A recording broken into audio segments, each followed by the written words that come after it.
Most people do not fail because they lack desire. They fail because their lives are built around intentions, not structure. Atomic Habits became influential for a reason. It teaches something many people overlook: small repeated actions shape a life more than occasional intense effort. And in practical terms, that means at least 5 things. First, your daily habits matter more than your occasional goals. Second, consistency often changes more than motivation. Third, environment can be stronger than willpower. Fourth, identity influences behavior. And fifth, small actions, repeated long enough, can produce results that seem disproportionate to their size. That is useful in many ways. It is true, and that is exactly why it deserves careful examination. Because a system can help you wake up earlier. A system can help you read more. A system can help you exercise, save money, speak better, work better, and become more disciplined. But there is a quieter question underneath all of that, a question people do not ask often enough. What if the system is working, but shaping you in the wrong direction? What if efficiency improves, but the soul weakens? What if the habits become stronger, while the heart becomes less aligned with God? That is where discernment becomes necessary. Because not every improvement is transformation. Not every productive life is a faithful life. And not every system deserves your trust simply because it produces visible results.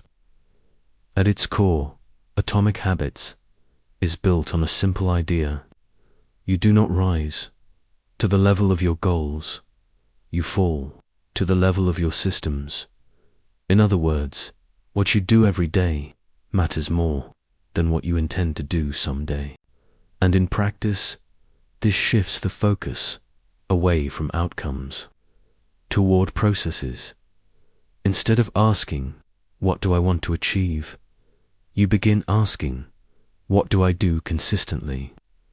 This is where the concept becomes powerful, because goals are often distant, unstable, and emotionally driven, but systems are immediate.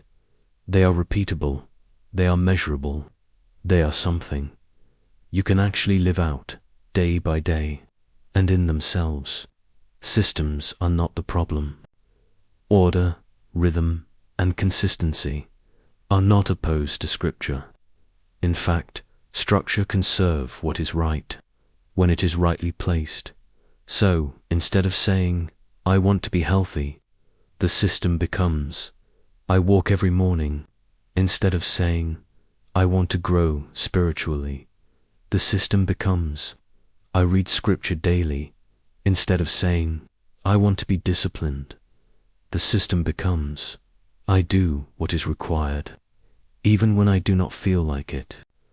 This is where many people experience real change, not because they suddenly become motivated, but because they remove the need for constant decision-making. The system carries them, and over time, those repeated actions begin to shape behavior, and behavior, repeated long enough, begins to influence identity. But Scripture introduces something deeper, because true transformation does not begin with repetition. It begins with renewal, not merely a change in behavior, but a change in nature. Not something built from the outside, but something given from above. So while systems can shape what you do, they cannot, by themselves, change what you are. And this is where the idea becomes more serious. Because if systems shape behavior, and behavior influences identity, then the question is no longer just about what works. The question becomes, what is forming you? And more importantly, what has truly changed in you. Because formation is happening, but transformation is something only God can produce. There is something deeply appealing about this idea because it offers control, not over everything, but over something. You may not control outcomes. You may not control timing. You may not control circumstances, but you can control what you do today. And that feels stabilizing, especially in a world where so much feels uncertain. So people begin to build systems, morning routines, reading plans, workout schedules, productivity structures, and slowly something begins to change. Life becomes more organized, more efficient, more predictable. There is less chaos, less hesitation, less emotional fluctuation. And from the outside, it looks like growth. It looks like maturity. It looks like progress. But there is a subtle shift happening underneath, because the focus is no longer just on doing what is right, but on maintaining the system that produces results. And that shift is almost invisible. At first, the system serves you, but over time, you begin to serve the system. You protect it, you defend it, you depend on it, and without realizing it, your confidence starts to move, not toward God, but toward your ability to stay consistent, toward your ability to maintain structure, toward your ability to keep things under control. And that is where the first tension begins to form. Because what appears to be discipline may slowly become dependence on self. But even this reveals something deeper, because the issue is not only what you are doing, but what has been changed within you. If the heart has not been renewed, then consistency can strengthen. The wrong foundation, it can reinforce control instead of surrender. It can stabilize behavior without ever transforming the nature behind it. And that is what makes this so subtle, because externally everything improves, but internally nothing essential has changed. And the question is no longer just, is this working, but something much deeper. What is this making me trust? At this point, the system still looks good. It is producing results. It is creating consistency. It is reducing disorder. And for many people, that alone feels like progress. But Scripture introduces a different lens, not one that ignores discipline, but one that questions its foundation, because there is a difference between structured behavior and transformed nature. Proverbs chapter 16, verse 2. All the ways of a man are pure in his own eyes, but the Lord weighs the spirits. In other words, what seems right externally can still be misaligned internally. This is where the first crack appears, because a system can organize your actions without ever addressing your heart. You can wake up early and still be driven by pride. You can be consistent and still be relying entirely on yourself. You can be disciplined and still be distant from God. The system does not reveal that. It only measures behavior, and behavior can be misleading, because it is possible to build a life that looks ordered while remaining spiritually disordered. And the danger is subtle, because nothing seems obviously wrong. In fact, everything seems to be improving, but improvement is not the same as alignment, and discipline is not the same as surrender. So the question deepens. Not, are my habits working, but what is the source of what I am becoming? Because if the source is misplaced, the direction will eventually be misplaced too. This is where Scripture brings clarity, not by rejecting discipline, but by redefining its source. Because the Bible does not oppose consistency, it opposes independence from God. John chapter 15, verse 5. I am the vine, you are the branches. He who abides in me, and I in him, bears much fruit, for without me you can do nothing. Notice the order. Fruit does not come from effort alone. It comes from connection, from abiding, from dependence. And this dependence is not abstract. It is not general. It is not undefined. It is dependence on Christ himself, not only as teacher, but as the source of life, the one through whom transformation becomes possible. And this changes everything, because a system can produce visible results, but only Christ produces true fruit. A system can shape behavior, but only Christ transforms the heart. A system can create rhythm, but only Christ gives life. So the issue is not whether habits matter. They do. The issue is whether those habits are rooted in relationship with Him or in trust in yourself. Because the same action can exist in two very different realities. You can read Scripture as part of a system or as an act of communion with Christ. You can pray as part of a routine or as an expression of dependence on Him. You can live with discipline or live surrendered to Him. Externally, they may look identical, but internally, they are not the same. One produces control, the other produces transformation, and the difference is not always visible at first, which is why discernment is necessary, because the question is no longer, is this habit good?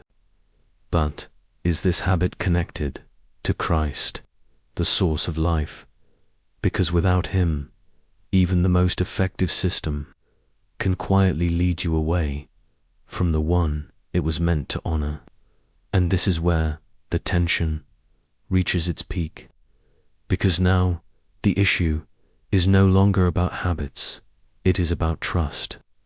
Who are you relying on when things begin to work? Because success has a subtle effect. When your systems produce results, you begin to feel stable, capable, in control, and slowly, almost imperceptibly, your dependence begins to shift. Not all at once, not dramatically, but gradually, from God to yourself. Deuteronomy chapter 8, verses 17 to 18. Then you say in your heart, my power and the might of my hand have gained me this wealth. And you shall remember the Lord your God, for it is He who gives you power to get wealth. This is not just about wealth, it is about attribution, about where you believe the strength is coming from. Because the more consistent you become, the easier it is to forget the source. You begin to trust the system. You begin to trust your discipline. You begin to trust your structure, and that trust starts to replace something deeper: dependence, surrender, abiding. And this is the conflict, because the system is still working. The habits are still producing results. Nothing appears broken, but something essential is being displaced. God is no longer central. He becomes optional, present, but not necessary. And that is dangerous, because the moment You believe you can sustain your life by your own structure. You have already moved away from the truth, not visibly, but fundamentally. And the most dangerous part is this: you will not feel it immediately, because everything still seems to be functioning. But what is being built is no longer anchored in Him. So how do you discern this correctly? Not by rejecting habits, not by abandoning structure, but by examining what those habits are producing in you. Because the issue is not the presence of a system, but the direction of the heart within it. Galatians chapter 6, verses 7 to 8. Do not be deceived. God is not mocked. For whatever a man sows, that he will also reap. For he who sows to his flesh will of the flesh reap corruption. But he who sows to the Spirit will of the Spirit reap everlasting life. So the question becomes clearer. What are you actually sowing? Not just in action, but in intention. Because two people can follow the same system and arrive at completely different outcomes. One becomes more humble, the other becomes more self-reliant. One grows in dependence, the other grows in control. One is being formed by the Spirit, the other is being shaped by the flesh, and externally they may look identical. This is why discernment requires honesty. You have to look beyond performance, beyond consistency, beyond visible improvement, and ask, is this leading me to trust God more, or to trust myself more? Is this increasing surrender or strengthening control? Is this drawing me closer to Him, or making Him less necessary? Because spiritual formation is not measured by efficiency. It is measured by alignment, and alignment is not proven by what you accomplish, but by what you depend on. So the goal is not to remove the system. The goal is to place it under the right authority, where habits are no longer the foundation, but the expression of something deeper, a life that is rooted in Him. So what does it look like to refine this? Not to abandon systems, but to reorder them, because structure is not the problem, autonomy is. The issue begins when the system becomes self-sustaining instead of God-dependent. Proverbs chapter 3, verses 5 to 6. Trust in the Lord with all your heart, and lean not on your own understanding. In all your ways acknowledge Him, and He shall direct your paths. Notice the instruction: not partial trust, not occasional acknowledgement, but in all your ways, including your systems, including your habits, including your discipline. So refinement begins here. You do not remove structure, you surrender it. You no longer build systems that function without God. You build rhythms that continually point back to Him. That means your habits are no longer just actions. They become reminders, interruptions of self-reliance, points of return. So instead of a system that says, I do this because it works, it becomes, I do this because I depend on Him. Instead of consistency reinforcing control, it reinforces surrender. Instead of discipline strengthening independence, it deepens alignment. And this changes the internal direction, because now the system is no longer forming you into someone efficient, but into someone faithful. And the difference is not always visible in productivity, but it is unmistakable. In posture, one stands on structure, the other kneels in dependence, and only one of them remains aligned with God. So what, then, is the right conclusion? Not that systems are wrong, but that they are insufficient, because systems can organize your life, but they cannot redeem it. They can produce consistency, but they cannot produce righteousness. They can shape your schedule, but they cannot transform your nature. That is why Scripture does not call you to build a better system. It calls you to abide, to remain, to depend. Because transformation does not come from repetition alone. It comes from relationship, from alignment with God, from surrender to His authority. So the correction is simple, but not easy.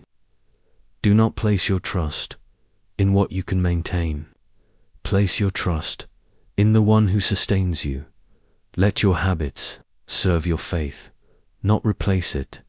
Let your discipline support your obedience, not define your identity.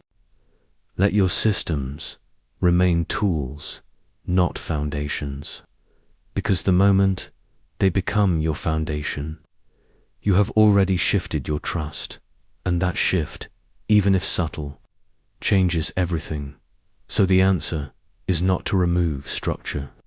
It is to reorder trust, where God is not an addition to your system.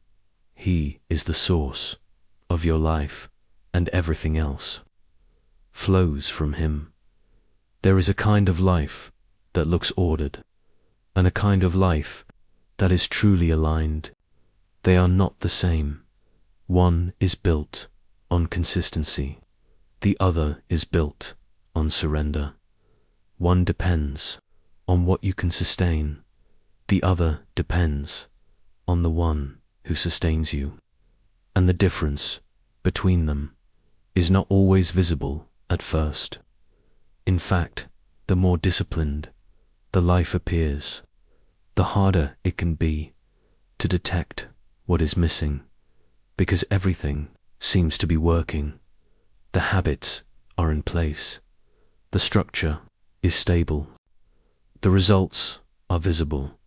But if God is not the center, then the foundation is already misaligned. 1 Samuel chapter 16, verse 7. For the Lord does not see as man sees, for man looks at the outward appearance, but the Lord looks at the heart. So the question is no longer about what others can see. It is about what God sees. Not how consistent you are, but who you depend on. Not how structured your life is, but whether your heart is aligned with Him. Because a life can be externally disciplined and internally distant, and if that distance remains, no amount of improvement will correct it. So this is the correction. Do not build a life that works without God. Build a life that only works because of Him, where every habit leads back to dependence, where every discipline reinforces surrender, where every system reminds you that apart from Him, you can do nothing. And if that is true, then the question becomes unavoidable. Is your life being sustained by your structure or by your relationship with Him?